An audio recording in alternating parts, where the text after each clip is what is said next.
भारत की सरकार ने फैसला लिया है कि वो एक दिन के लिए एनडीटीवी को बैन कर देंगे, क्योंकि उन्होंने जो पठानकोट अटैक की कवरेज करी थी वो नेशनल सिक्योरिटी को थ्रेटन करती थी। इस बात पे बहुत से लोग चिल्ला उठे और कहते हैं कि ये डिक्टेटरशिप है और अनडिक्लेयर्ड इमरजेंसी है। लेकिन क्या ये एक चीज की वजह से हम इसको डिक्टेटरशिप कहना जायज रहेगा? आइए देखते हैं ऐसे कौन कौन से डिसीजंस लिए गवर्नमेंट ने जो इंडियन डेमोक्रेसी को थ्रेटन करते हैं।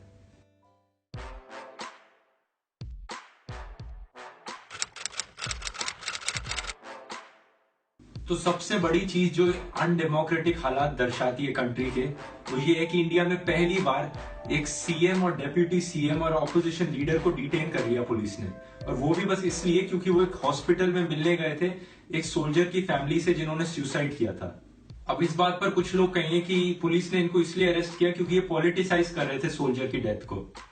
अगर ऐसा था तो पुलिस को अमित शाह और वसुंधरा राजे को भी अरेस्ट कर लेना चाहिए था, क्योंकि वो भी पॉलिटिसाइज कर रहे थे एक फार्मर की डेथ को।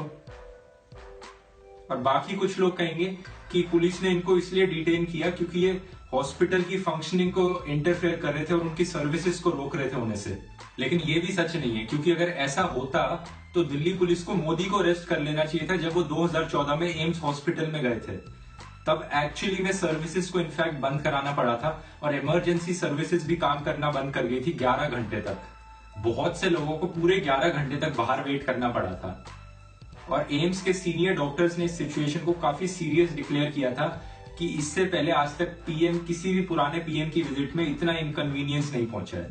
तो इस डिटेन करने के पीछे मकसद बड़ा साफ दिखता है। अगर मोदी या बीजेपी में से कोई करे तो सही है, लेकिन अगर ऑपोजिशन पार्टी का सीएम तक भी करे तो गलत है। अब दूसरी सबसे बड़ी चीज है एनडीटीवी पे हुआ बैन। एनडीटीवी ने पठानकोट अटैक्स के टाइम ऐसा कुछ अलग नहीं दिखाया था जो और न्यूज चैनल ने नहीं दिखाया हो।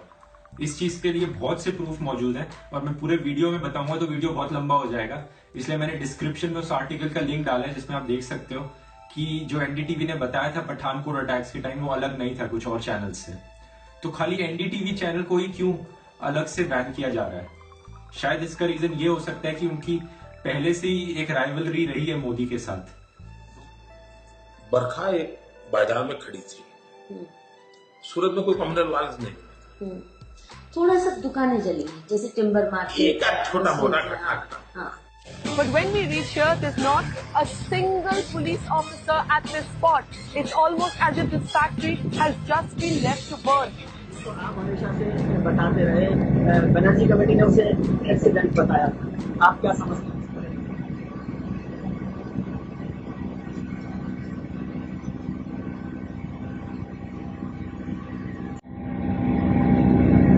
मेरे सवाल का आप जवाब दें एसआईटी को लेकर।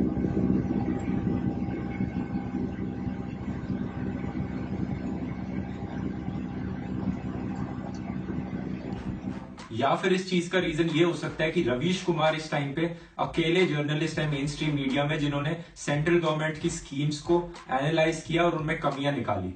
जैसे मोदी की इलेक्ट्रिफिकेशन ऑफ विलेजेस वाली स्कीम में उन्होंने सच बताया था।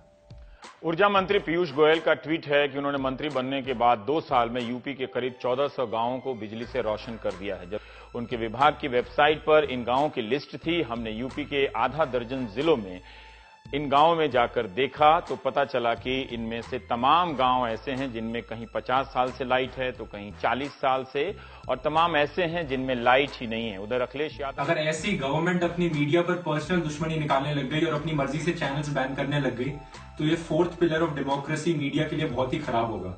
मैं ये नहीं कह रहा हूं कि फ्रीडम ऑफ स्पीच का मतलब जो भी मन में आए बोलते जाओ और नेशनल सिक्योरिटी को थ्रेटन कर दो मीडिया के नाम पे, लेकिन अगर सही में नेशनल सिक्योरिटी थ्रेटन हुई है तो और बहुत से चैनल बैन होने चाहिए थे आज।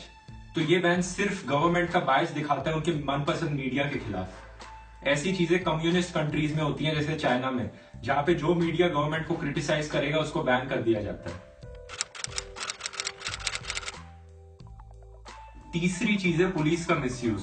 पुलिस होती तो है सारे सिटीजन्स की इक्वल प्रोटेक्शन के लिए, लेकिन आजकल पुलिस सिर्फ रूलिंग पार्टी के लिए काम करती है और उनके इशारों पर नाचती है। इसका सबसे बड़ा एग्जाम्पल देखने को हमें दिल्ली में ही मिल जाएगा। पिछले 1 साल में जितने लोग आम आदमी पार्टी के अरेस्ट हुए हैं उतने किसी और पार्टी के हिस्ट्री में कभी नहीं हुए हैं, और वो भी इतने छोटे मोटे केसेस में कि कोर्ट ने पुलिस को बार बार टोका है फालतू के केसेस में अरेस्ट करने के लिए। और जब बात सिटीजन्स की प्रोटेक्शन की आती है तो इसका सबसे अच्छा एग्जाम्पल है अभी हाल ही में हुआ एक नजीब का केस। 24 दिन पहले दिल्ली में एक नजीब नाम का यूनिवर्सिटी स्टूडेंट गायब हो गया। गायब होने से कुछ दिन पहले उसका बीजेपी स्टूडेंट विंग एबीवीपी के मेंबर्स के साथ कुछ झगड़ा चल रहा था।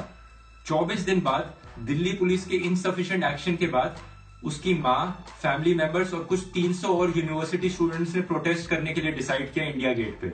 और जब वो इंडिया गेट पे प्रोटेस्ट करने गए पुलिस के इनएक्शन के खिलाफ, तो पुलिस ने कुछ ऐसे रिस्पॉन्ड किया।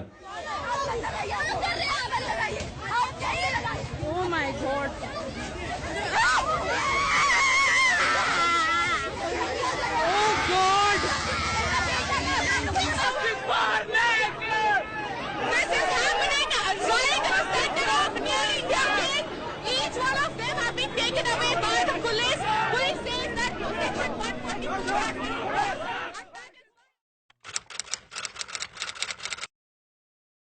फोर्थ पॉइंट बहुत ही अंडर रिपोर्टेड इशू है।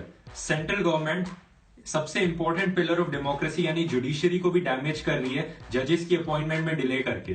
कोर्ट रूम्स लॉक्ड आउट पड़े हैं। कुछ कोर्ट्स जैसे कि इलाहाबाद हाई कोर्ट अपनी आधी से कम कैपेसिटी पे फंक्शन कर रहे हैं किसी तरह से, और पेंडिंग केसेस पाइल अप होते जा रहे हैं।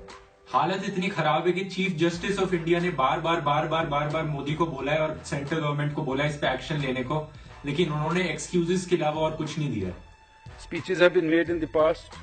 People have spoken from this audience, this dais, in conferences, in seminars, debates in the parliament, and all. But I think nothing really appears to be moving.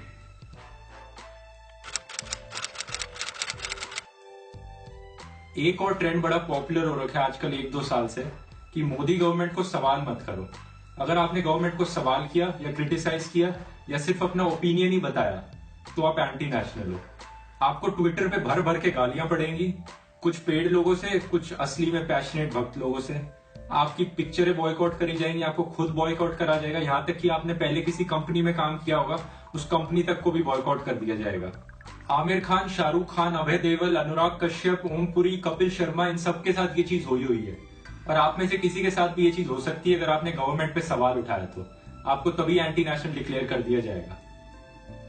कुछ लोग कहेंगे कि इसमें government का डायरेक्ट इन्वॉल्वमेंट नहीं है, ये खाली उनके सपोर्टर्स करते हैं, लेकिन ऐसा बिल्कुल नहीं है। क्योंकि गवर्नमेंट में काम करने वाले पॉलिटिशियंस ही हमें टाइम टू टाइम याद दिलाते रहे कि क्वेश्चन करना गलत चीज है।